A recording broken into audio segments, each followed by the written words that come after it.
Hey, what's going on guys? Siptesh here. Welcome back to the channel. 2024 is over and a new year awaits us with brand new and exciting technology. So in this video, I wanted to take a look back at the RTX 40 series laptop generation as a retrospective. With the RTX 5000 series just on the horizon, it's time to take a look back at how the RTX 40 series laptop generation has held up, what it brought to the table, what worked and what didn't. But before all that, if you are new to the channel, please make sure to hit the subscribe button and turn notifications. With that said, let's get right into it. Alright, so before we go through each of the GPUs separately, let's talk about what RTX 40 series brought to the table in terms of actual, innovation. And the headline feature of the RTX 40 series was frame generation, where the GPU would generate a frame using AI and motion vector information from the game and create an artificially generated frame between two actually rendered frames. Essentially, theoretically doubling your frame rate, but it really doesn't double the frame rate in real world because of some added overhead, but that's beside the point. In theory, this is great innovation.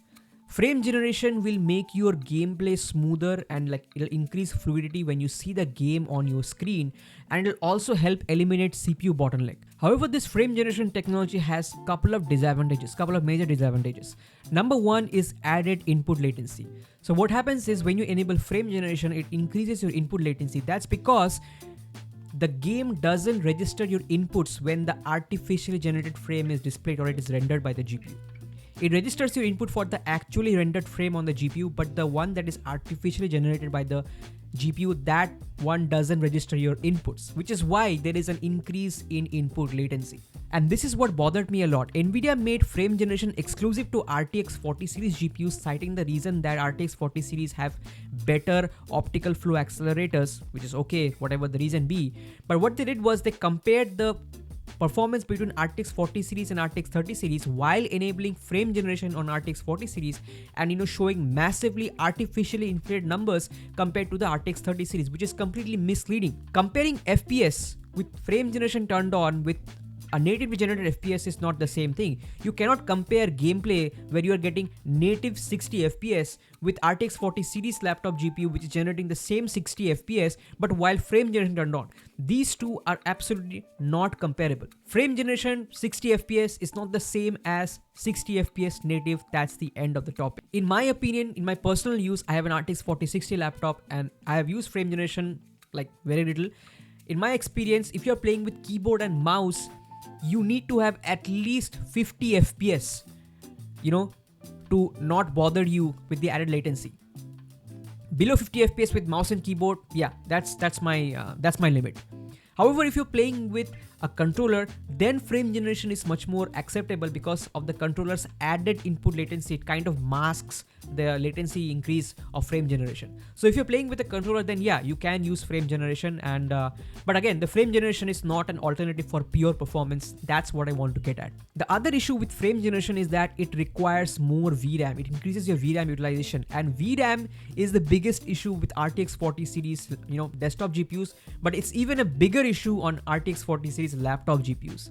So if you think that you can get away with frame generation, you cannot, because at one point your VRAM limit will be hit and your frame generation will just cause stutters and will not help you get around anywhere. Anyway, so that was frame generation. The other innovation with the RTX 40 series was the introduction of hardware accelerated AV1 encoding, and that's actually an underrated feature in my opinion.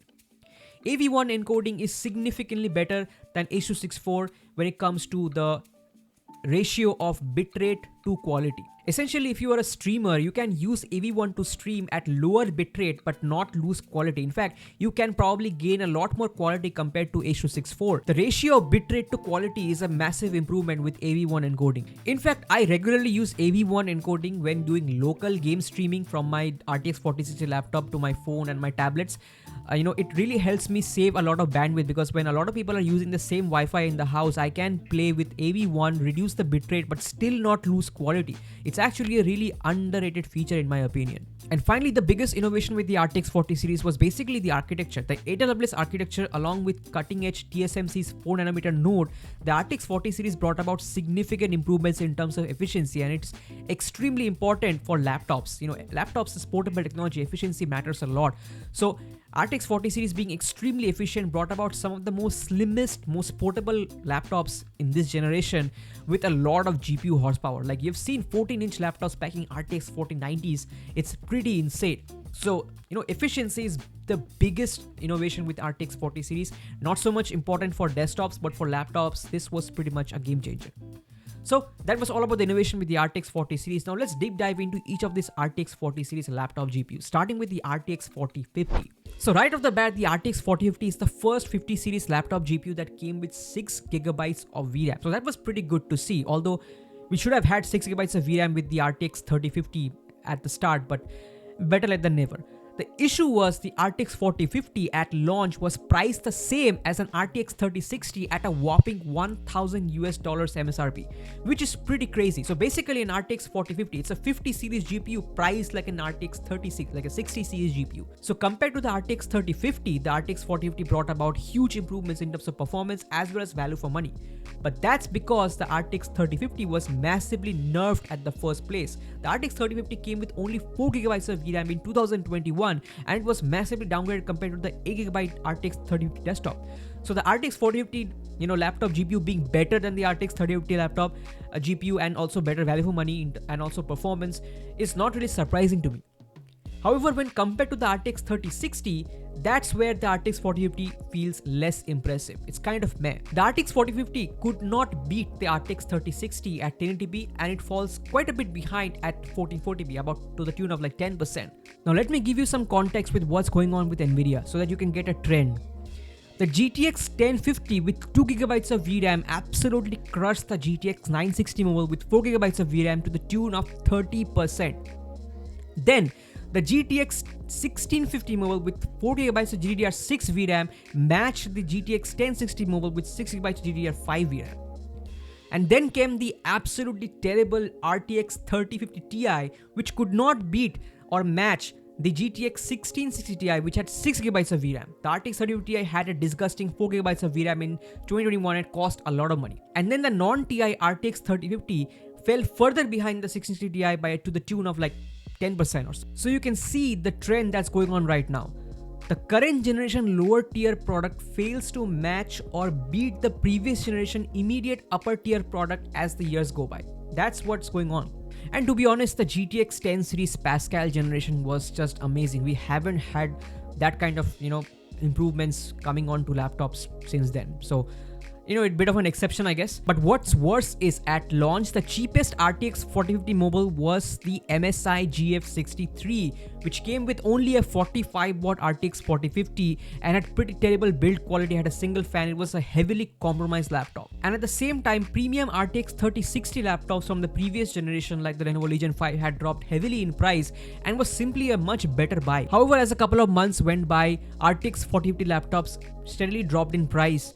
Probably because no one was buying them. And then came the Acer Nitro V, which struck a perfect balance between price and performance and features. It was priced at around 75,000 rupees and it brought a 75W RTX 4050, essentially bringing premium RTX 3060 laptop performance at a newer, lower price range. I had purchased that laptop and had made a detailed gaming review of the laptop and other tests. It was not a perfect laptop by any means. It had some quirks like, lower CPU power limits, but there were fixes, and overall the laptop did impress me. However, in 2024, 2025, I do not recommend buying RTX 4050 laptops beyond 65,000 rupees. That's because 6GB of VRAM is now the absolute bare minimum, right? So if you want even a single slight chance of longevity, you need to purchase an RTX 4050 laptop, and you should not spend over 65,000 rupees because it's just not worth it. Games are becoming way too demanding and you won't have any kind of longevity. So do not spend too much money on an RTX 4050. I don't recommend spending over 65,000 rupees. So overall, post price drops, I would say the RTX 4050 mobile is a 7 out of 10 GPU. Now moving on to the RTX 4060. So right off the bat, I want to tell you something. The RTX 4060 laptop GPU is a severe downgrade compared to the RTX 3060 when it comes to pure specifications. The RTX 4060 has a lower tier die, it has lesser core counts, and it has a much narrower bandwidth compared to the RTX 3060. Essentially, the RTX 4060, as some people will call it, is actually a RTX 4050. It is just an RTX 4050 in disguise. But it is what it is. The RTX 4060 did get a bump in the VRAM capacity, giving it 8GB of VRAM, making it the first 60 series laptop GPU to pack 8GB of VRAM, which was, good to see. However, it failed to kind of impress me at launch, because at launch the RTX 4060 was only marginally improved over the RTX 3060. It is something that you don't expect after waiting for 2.5 to 3 years, right?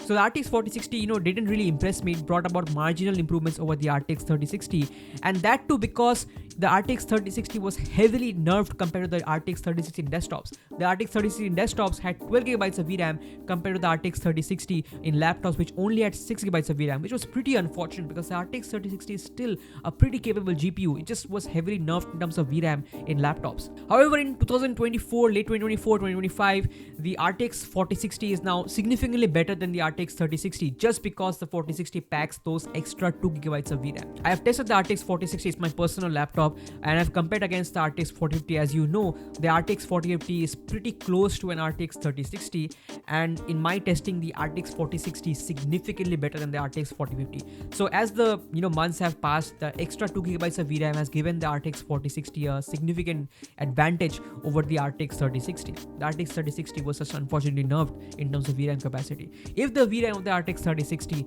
was around 8 or 10GB, then the RTX 4060 would be a much, lesser upgrade compared to the RTX 3060. However, the good thing is that the RTX 4060 laptops were not extremely overpriced at launch. If you remember, the RTX 3060 premium RTX 3060 laptops were priced at around 1,40,000 rupees. I remember the Lenovo Legion 5. However, the RTX 4060 laptops at launch right off the bat were pretty reasonably priced in my opinion. Asus came out with the Asus TUF F15 with the i7 12700H and the RTX 4060, and it cost around 1,16,000 rupees, which was in my opinion a pretty good deal right off the bat, even without including any offers. So at least the RTX 4060 laptops were not extremely overpriced, and throughout the year we saw multiple RTX 4060 laptops that were reasonably priced and had good overall balanced specifications. The Lenovo absolutely rocked the RTX 4060 lineup with the Lenovo Lock. It had all kinds of specifications in terms of CPU, RAM, GPU combinations, and it absolutely smashed it in my opinion. However, there was some competition that the RTX 4060 received, right? Because at that time, some RTX 3070 and RTX 3070 Ti laptops also dropped in price heavily.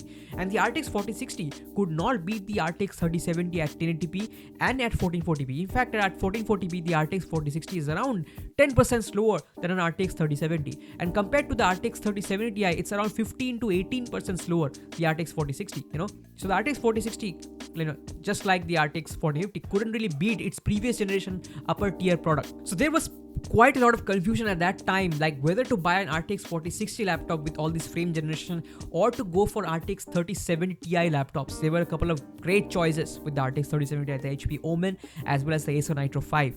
And in terms of pure performance, I had made a video. In terms of pure performance, obviously the RTX 3070 Ti, trumps the RTX 4060.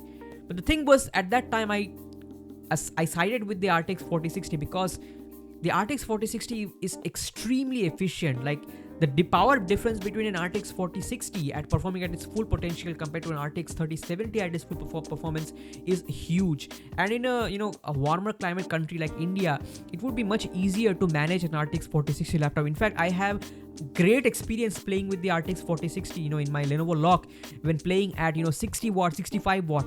It's so efficient that you can have a really quiet gaming experience, which is pretty valuable in my opinion. Those RTX 3070 Ti laptops like the Nitro 5 and the HP Omen 3070 Ti, those sound like jet engines because they just need to feed a lot of power and control the temps. So at that point, I sided with the RTX 4060, and I still think that was a pretty good decision. But yeah, overall in 2024, 2025, I do not recommend purchasing the RTX 4060 over 85,000 rupees. That's why I had made a video of why I purchased the Lenovo Lock. The Lenovo Lock struck a perfect balance between price to performance with the RTX 4060. It came with an i5 12450HX, which is plenty for my use case, and it struck a really good balance because I had assessed the performance of the RTX 4060 and I came to the conclusion that it is not really that much better than an RTX 3060. And as the like months will go by and more demanding games will come by, the RTX 4060 will be less and less impressive. So it was never worth spending a lot of money on the RTX 4060. At that time I had told, don't spend more than 1 lakh rupees on an RTX 4060, 1 lakh 5,000 rupees over an RTX 4060. And right now I would say, do not spend more than 85,000 rupees on an RTX 4060 laptop. You will be disappointed. It is not future proof at all.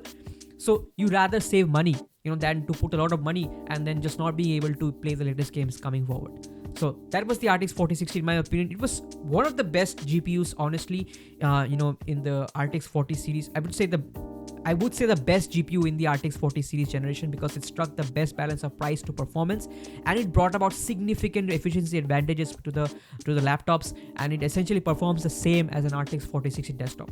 So the RTX 4060 in my opinion is a pretty much 8.5 out of 10 GPU, one of the best 60 series GPUs for laptops, in the last few generations. Okay, so moving from one of the best GPUs to one of the worst GPUs is the RTX 4070 mobile. One of the worst GPU releases in the last few generations. The RTX 4070 is a criminally disgusting GPU which was severely downgraded compared to the RTX 3070 and the 3070 Ti.